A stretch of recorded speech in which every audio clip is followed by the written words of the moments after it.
Welcome to the Jill on Money Coronavirus Market Update. It is Monday, Memorial Day, and this is a time where we really want to take a moment to breathe. We know you're going through a lot. The pandemic is really making everyone nutty, but this day has larger meaning. And in honor of the Memorial Day weekend, we are re-releasing an interview that we conducted with Admiral William McRaven.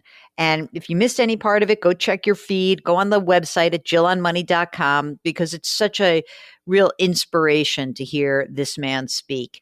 In this, the third part of our three-part interview, I should note that McRaven, when we had interviewed him, was the chancellor of the University of Texas system. So it's not as if this just happened. This is a few years ago, so there's no pandemic talk in here. And he talks about what inspires him and what gives him some optimism as he looks forward. So here is the third and final installment of our podcast interview with Admiral William McRaven. Who inspired you in your career? Oh, a lot of people inspire me in my career. But I will tell you, invariably, probably not who people think. The kids that inspired me were the young soldiers, sailors, airmen, and Marines I met, the ones that had families with kids, and you'd watch these young soldiers go overseas and come back, and then 8 months later they're back overseas again, and they do it year after year after year, and the wife stays at home and takes care of the kids, or the husband stays at home in some cases and takes care of the kids as the wife is forward. These are the men and women that I think are truly inspiring, and they don't, nobody writes books about them. Mm-hmm. They're not going to have any monuments built to them, but they are, the American soldier. And so, they're what's really inspiring. What don't we civilians really understand about the military life? What are some of the things we just don't get and we could never get? Well, I don't know that you could never get it, but, the military life is a life of sacrifice. You don't go into the military. A lot of people say, well, why'd you go in the military? And people will say, well, to serve my country. And certainly people want to serve their country. But most young men and women that go into the military, I think initially there's this kind of sense of a challenge. I want to make it through basic training, or I want to make it through SEAL training or Ranger training.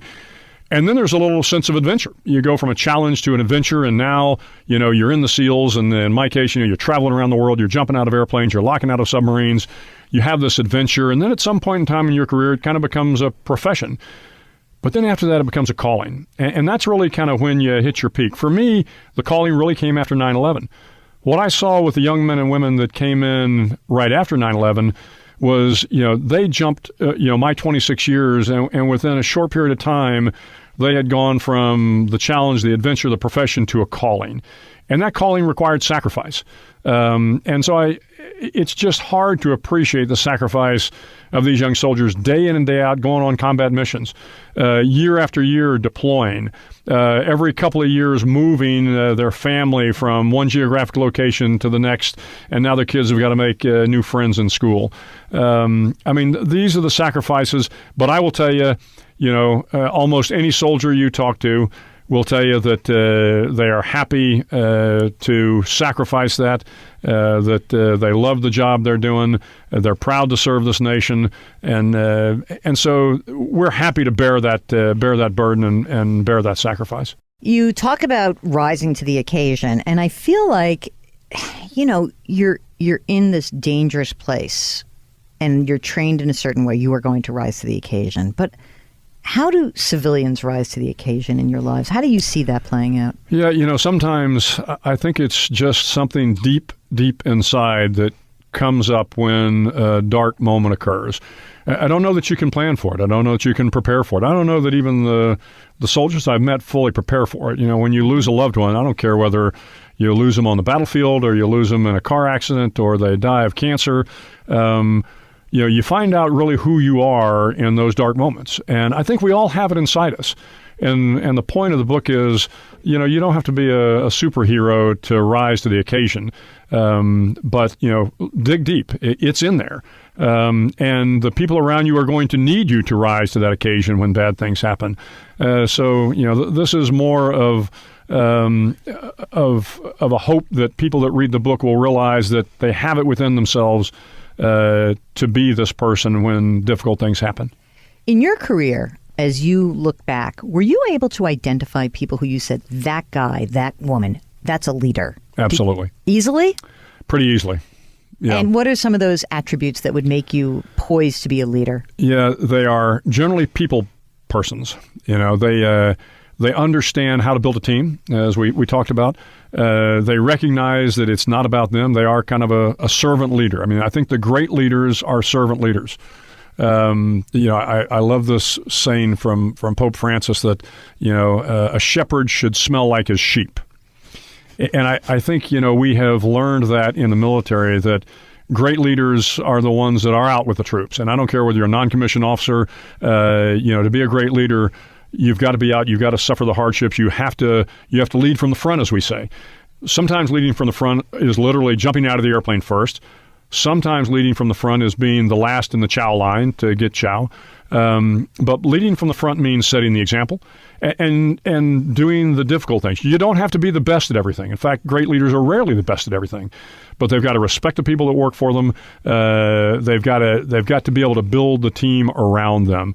And you can see that pretty quickly. I mean, there are some folks that are a little too full of themselves, that think they always have the right plan, that they're the smartest man or woman in the room.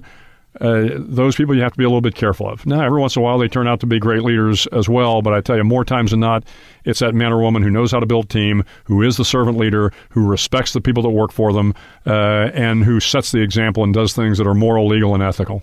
When you look at, say, corporate America now, and you maybe read stories in the papers about this CEO does this or this malfeasance of that, I can only imagine that somebody like you, a true leader who's selfless in many ways, that really must pain you in some ways to read stories or hear things like that. Well, we're not perfect in the military, but I think as an organization, we work hard to instill the right values in people. And I think most of the men and women I've worked with in the military adhere to those values. But, again, I have one litmus test for every decision we make. And as I said, you have to do things that are moral, legal, and ethical. And if your decision, passes that litmus test, then it's probably a good decision. And most leaders know when things aren't moral, legal, or ethical. It's not always easy to be good, though. The circumstances that swirl around you sometimes, nobody's perfect. And again, we're going to make mistakes. And sometimes as hard as you try to be moral, legal, and ethical, it doesn't work out. And we talk about your integrity being the most important thing, but frankly, you're the only one that can lose your integrity. And it happens sometimes. Again, that's a time when you just have to say, look, I made a mistake. I'm going to figure out how to do better next time and move on. Now that you are out of the military and like in academia, which is a whole nother universe. I love it. How has the transition been? Transition's been great. I'm used to running a large organization. So in my role as the chancellor of the University of Texas system, I'm the CEO over these 14 institutions. And we were talking before the beginning of the broadcast about UT Austin. But of course, that is our flagship, but it is hardly the only institution. We have 8 academic institutions and then 6 health-related institutions. And we've got 6 medical schools. But I got to tell you, the best thing about the job is looking at these, first in family to go to college. We have a large Hispanic population in Texas and down at UT Rio Grande Valley and University of Texas El Paso and UT San Antonio. You see these kids that are the first in their family ever to go to school. And you realize they have just changed the entire trajectory of their family forever. Because, what statistics show is if you go to college, chances are very high your kids are going to go to college and their kids are going to go to college.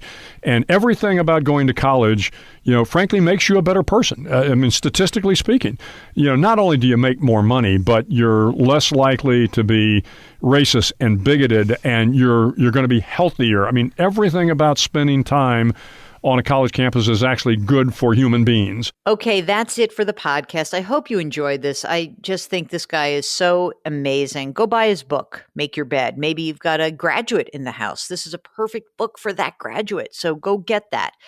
Remember, it's our job to try to help lift you up during these times. If you've got a financial question, send us an email. Ask Jill at jillonmoney.com. You can always go to the website jillonmoney.com. All of our stuff is right there. And while you're there, if you have a question and you need it to reach out, you can always hit the contact button. Remember, as you come through the end of this long weekend, which may not seem very different from your weekday these days, Wash your hands, put that mask on, maintain your social distance, and do something nice for somebody else. Reach out to somebody that you haven't spoken to, check in, be in touch. Don't let people go through this alone. We're in this together. Thanks so much for listening. We'll talk to you tomorrow.